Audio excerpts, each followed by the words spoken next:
Hi there guys, and welcome to the latest episode of the Cryptoverse, your regular dose of news and commentary on Bitcoin, cryptocurrencies and blockchains. My name is Chris Coney, I'm the host of Cryptoverse and the founder of cryptoversity.com, the online school that pays you to learn about Bitcoin, cryptocurrencies and blockchains. Find out more at cryptoversity.com. Let's start the day. It's a Monday morning and we are on the 27th of June 2016. And we're going to have a look at the cryptocurrency markets. Now, I think I'm going to have to let go of a belief here. I often say on a Monday that because it's a Monday, there'll be less volume and there'll be less stuff happening. Whereas that continually doesn't seem to be the case. Looking at this, the overall volume of trading in the cryptosphere from Sunday to Monday is $162 million, which for the crypto space is quite a lot. Like $129 million of Bitcoin was traded. So I think I'm going to have to ditch the idea of the Monday to Friday being the major volume.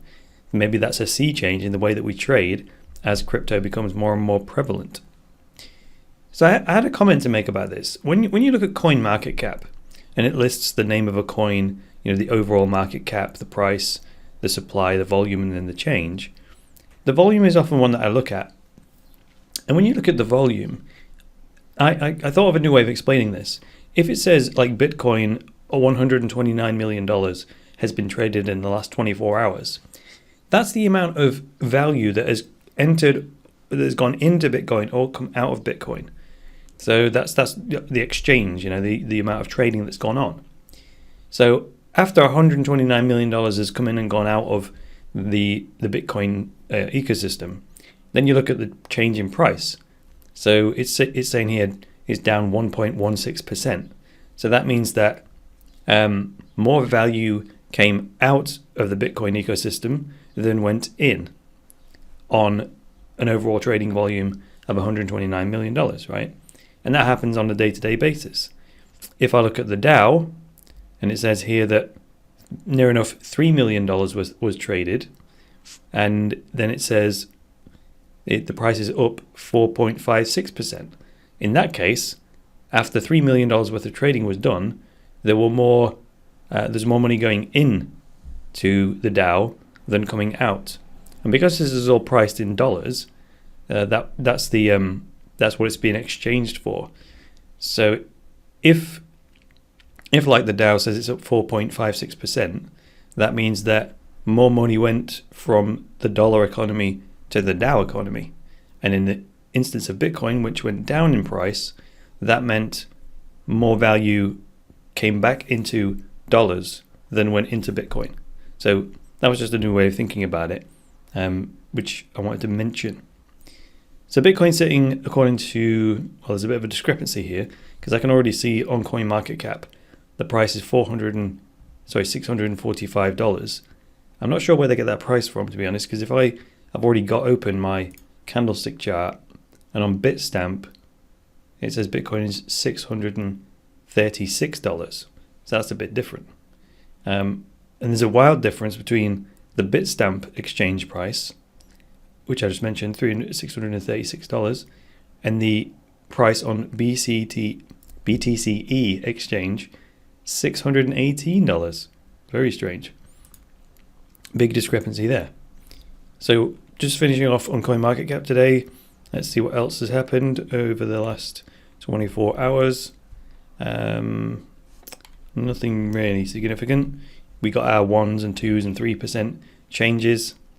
Monero down 7%. I always look for the double digits, like Steam is down near enough 15% on a very low amount of trading volume, to be honest. But I look for those double digits, and I look for them, but I don't really want to see them. I would like to get to a point where there's enough liquidity, or what does Reggie Middleton call it? The float. Yeah, and I mentioned this the other day. The only reason why there's such wild fluctuations in the cryptosphere is that it doesn't take a lot of money to move the price. Whereas if you look at the euro traded against the US dollar, there's so much trading going on that the price only moves by fractions of a penny, on each trade. Whereas in the cryptosphere, you can have Bitcoin going up to $10, $20, $30, $40 at a time. and that's just because of the lack of liquidity in Bitcoin. So as more people begin to use these cryptocurrencies and more money is sloshing around, the less wild the swings will be and the less volatility. So I would like to see a day where things like, where it says Ethereum down 0.15%, that would be what I would like to become the norm. And then the extremes, I would like to see extremes of maybe 3% or even 2% up or down. And that would be a big day for a swing, right? That's where I kind of want to get to. So looking at the candlestick chart then, we've still got this massively wild movement that started on the 27th of May. So it's been a month now, I think. Has that been a month? Yeah, exactly a month to the day, where the first big price spike, we had a 4.42% gain on that day, and then the following day it was 10%, and then we had another 2%, and then another 5%, 6%, another 5%, and then another 10%, and then another 4%, and then eventually, after another 10% gain, we reached that $778 mark, and that's where it sort of hit its head on the roof, and has then made a pullback. And then over the last couple of days, it's sort of starting to consolidate, but it's a very wide consolidation. And I'm looking at these very long-term Fibonacci retracement lines. We've got an indecisive bar today. It's up on the day overall so far, but obviously we can't make a decision on that until the day closes. But the body of the candle's right in the middle of the trading range, which means there's roughly an equal number of buyers and sellers today with slightly more buyers. Moving on to Bitcoin.com news. The news I read is courtesy of Bitcoin.com, and we love them very much for that. So the three featured articles today, we've got Buyer Beware, the definitive one-coin Ponzi scheme expose. Interesting. Then the second one says Tor Project enlists security researchers to counter FBI snooping. Well, that sounds very interesting. And the third one says, how should we prepare smart contracts to replace law firms? Well, hang on, there's one in the main news here. It says, unconfirmed transactions support an open dialogue. That's not that descriptive. It's got a picture of a tortoise and a hare, I know that. So I'm just looking at on Bitcoin.com, you see these little two-line extracts from the article itself. So this one that says, unconfirmed transactions support an open dialogue. The little synopsis says, lately there have been issues with unconfirmed transactions in the Bitcoin world. Yes, and I've actually added myself a new bookmark to blockchain.info, and it's unconfirmed transactions pool. Wow, it's quite a lot at the minute. There are over 10,000 unconfirmed Bitcoin transactions. And I think the Bitcoin network can handle about 3 transactions per second on average. No, I think it is exactly a maximum of 3 transactions per second.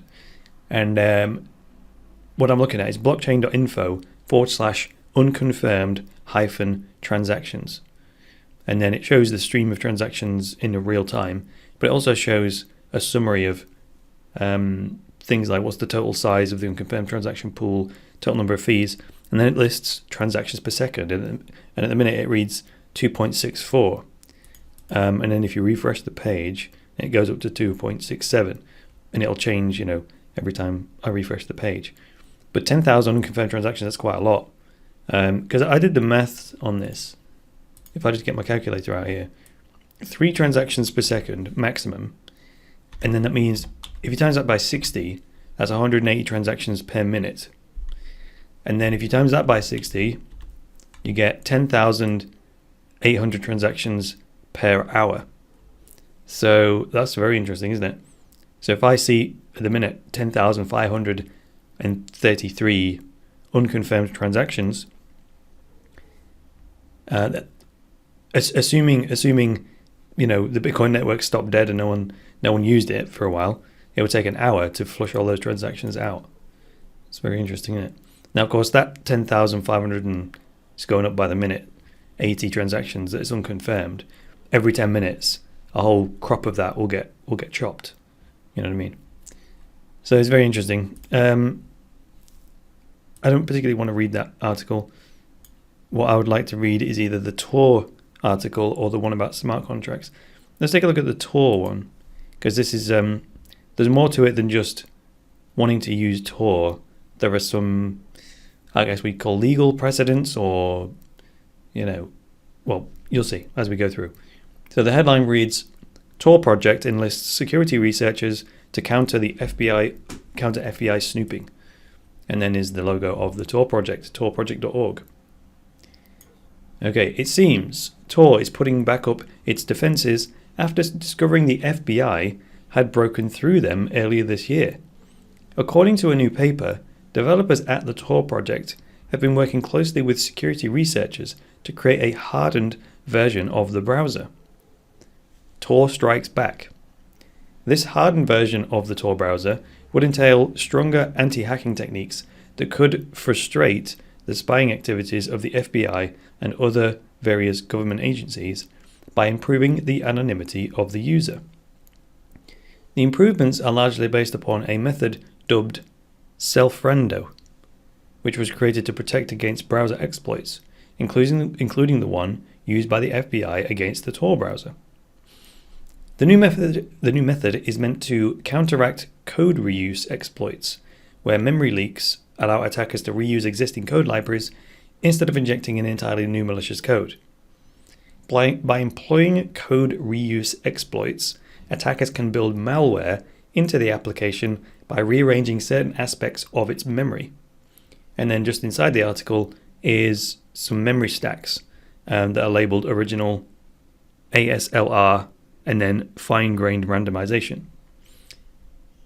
And then the article continues, to do this, attackers usually need to have a general idea of where certain functions are within the application's memory space.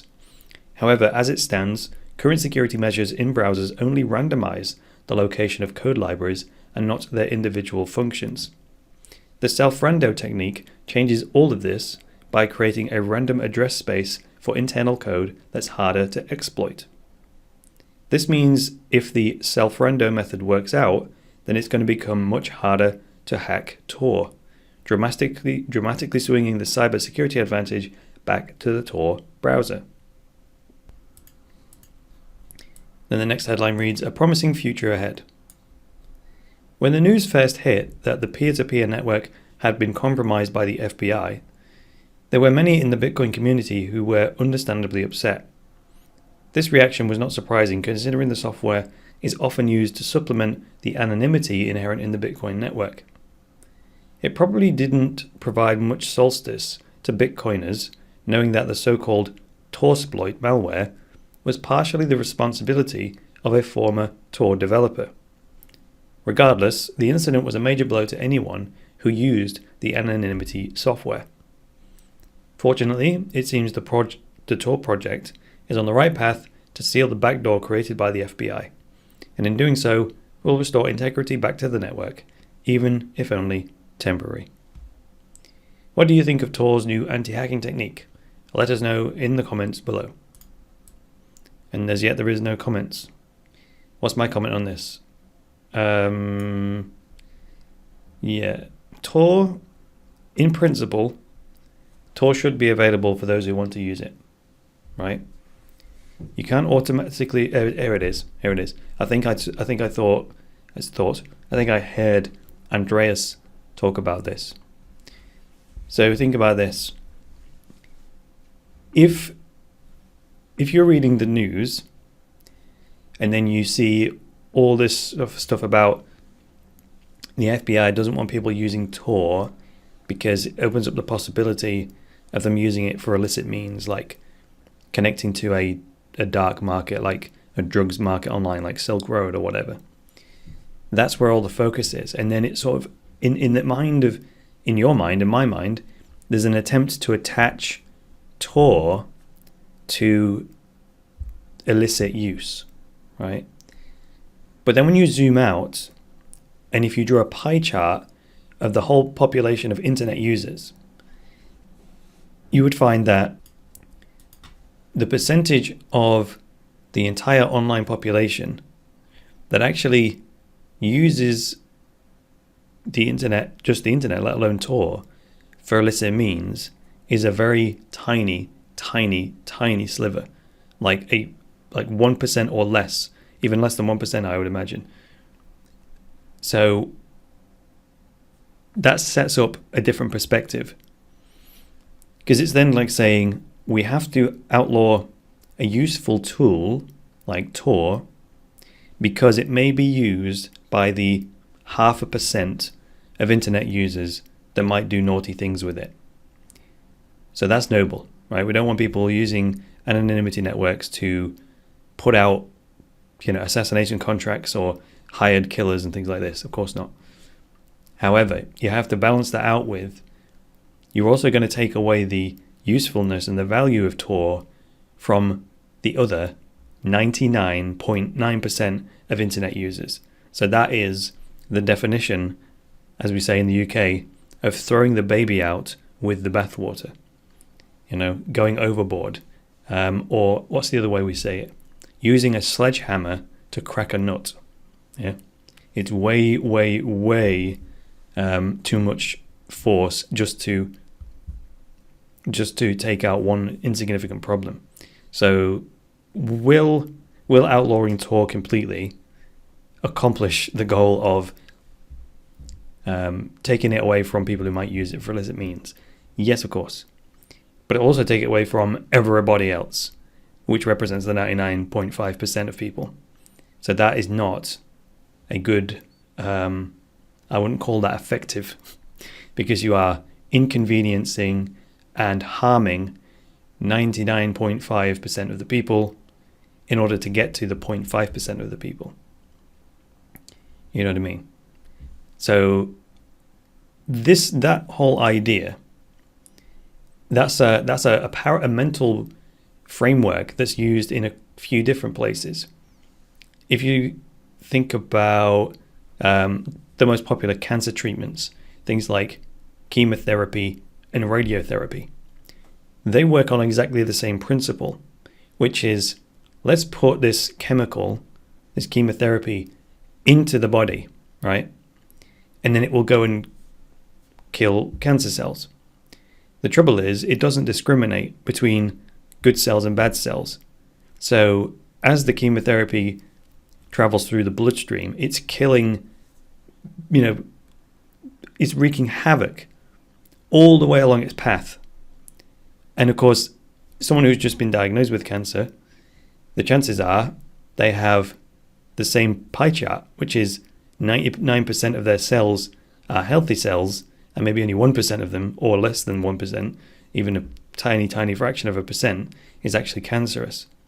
So when you put in the chemotherapy, you are destroying massive numbers of healthy cells that were perfectly fine in order to hopefully get, and I say hopefully because there's no guarantee, hopefully somehow also hit the bad cells. So back to the point.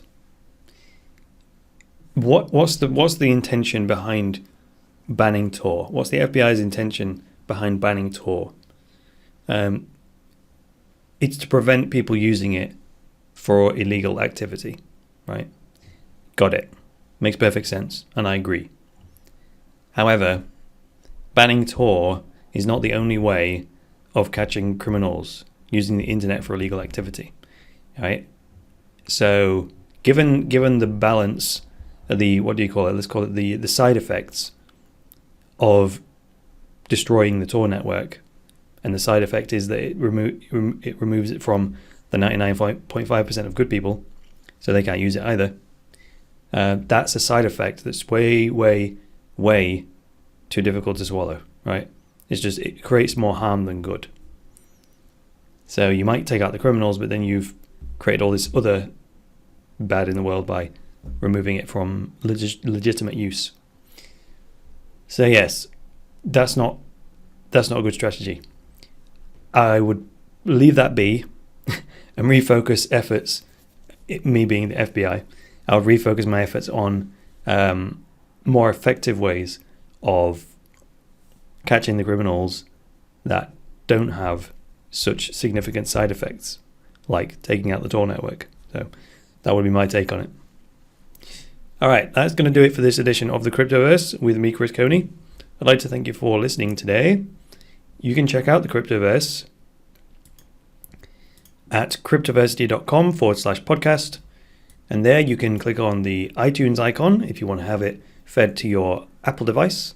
You can click on the Google Play icon if you'd like to have the Cryptoverse fed via a subscription to your Android device. And of course, you can also download the Stitcher app to listen to it on your computer or any other mobile device. On that page, you can also make a contribution to support the Cryptoverse. If you listen to the Cryptoverse and you enjoy the content and you want to see it continue, please contribute to the running costs by sending some Bitcoin to the address on that page. You can also scan the QR code, which is on the left of the page. And of course, all contributions are very, very much appreciated. Also remember to check out cryptoversity.com, the online school that pays you to learn about Bitcoin, cryptocurrencies, and blockchains. That's all for me for today, so until next time guys, it's bye for now.